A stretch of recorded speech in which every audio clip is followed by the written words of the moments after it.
ഇന്ന് ഞാൻ തേങ്ങ വറുത്തരച്ച ചിക്കൻ കറിയാണ് കേട്ടോ ഉണ്ടാക്കുന്നത്. അപ്പോൾ അത് എങ്ങനെയാണ് ഉണ്ടാക്കുന്നത് നോക്കാം. അതിനായിട്ട് കുക്കർ അടുപ്പത്ത് വെച്ചിട്ടുണ്ട്. അത് ചൂടായി വരുമ്പോൾ അതിലേക്ക് വെളിച്ചെണ്ണ ഒഴിച്ച് കൊടുക്കാം. ഇനി ഇതിലേക്ക് ഒരു സവാള അരിഞ്ഞത് ചേർത്ത് കൊടുക്കണം.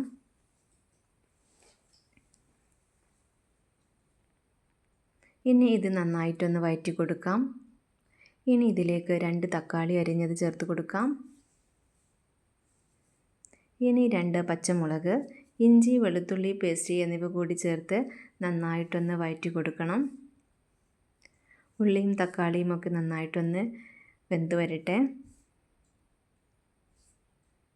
അതിനുശേഷം നമുക്കിതിലേക്ക് മസാലപ്പൊടികൾ ചേർത്ത് കൊടുക്കാം.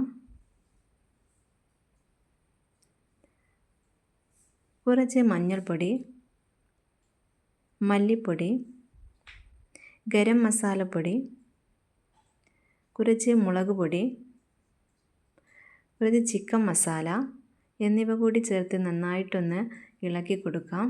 ഇതിലേക്ക് കുറച്ച് മുളക് പൊടി മാത്രമേ ചേർക്കുള്ളൂ. ഇതിൻ്റെയൊക്കെ പച്ചമണം മാറുന്നത് വരെ നന്നായിട്ട് ഇളക്കിയതിന് ശേഷം ആവശ്യത്തിന് വെള്ളം ഒഴിച്ചു കൊടുക്കാം. ഇനി ഇത് ഒന്ന് തിളച്ച് വരട്ടെ. നന്നായി തിളച്ച് വന്നാൽ നമുക്കിതിലേക്ക് ചിക്കൻ കഷ്ണങ്ങൾ ഇട്ട് കൊടുക്കാം. ഇനി നന്നായിട്ടൊന്ന് ഇളക്കി കൊടുക്കണം. നമ്മൾ ഇതുവരെ ഉപ്പ് ചേർത്തിട്ടില്ല. ഇനി നമുക്ക് കുറച്ച് ഉപ്പ് ചേർത്ത് കൊടുക്കാം. ഇനി ഒരു വലിയ ഉരുളക്കിഴങ്ങ് കഷ്ണം മുറിച്ച് ഇതിലേക്ക് ഇട്ട് കൊടുക്കാം.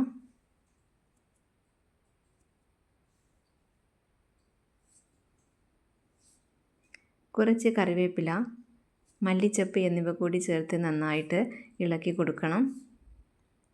നന്നായിട്ട് ഇളക്കിയതിന് ശേഷം നമുക്ക് ഇത് അടച്ച് വെച്ച് വേവിച്ചെടുക്കാം. ചിക്കൻ വേവുന്ന സമയം കൊണ്ട് നമുക്ക് ഇതിലേക്കുള്ള തേങ്ങ വറുത്തെടുക്കാം. അതിനായിട്ട് കുറച്ച് തേങ്ങ ചിരകി വെച്ചിട്ടുണ്ട്. കുറച്ച് ചെറിയ ഉള്ളിയും എടുത്തു വെച്ചിട്ടുണ്ട്. ഇനി നമുക്കിത് വറുത്തെടുക്കാം. ഒരു ചട്ടി ചൂടാക്കാൻ വെച്ചിട്ടുണ്ട്. ചട്ടി ചൂടായാൽ അതിലേക്ക് കുറച്ച് വെളിച്ചെണ്ണ ഒഴിച്ച് കൊടുക്കാം. ഇത് ഒരു ചെറിയ തീയിലാണ് കേട്ടോ വറുത്തെടുക്കേണ്ടത്. ചൂടായി വന്നാൽ തേങ്ങ ഇതിലേക്ക് ഇട്ട് കൊടുക്കാം.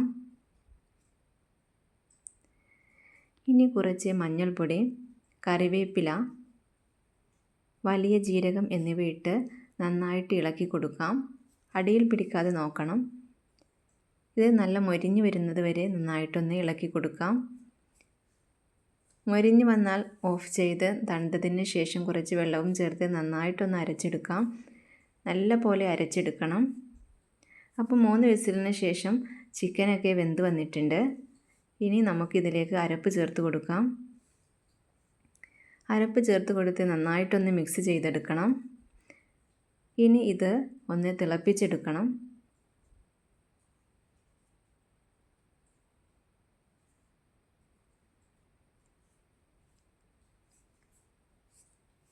അപ്പോൾ നമ്മുടെ ചിക്കൻ കറിയൊക്കെ ഇവിടെ റെഡി ആവാറായിട്ടുണ്ട്. ഇനി ഇതിലേക്ക് കുറച്ച് കറിവേപ്പിലയും ചപ്പും കൂടി ഇട്ട് കൊടുക്കാം. ഒരു തിള വരുമ്പോൾ നമുക്ക് ഓഫ് ചെയ്യാം.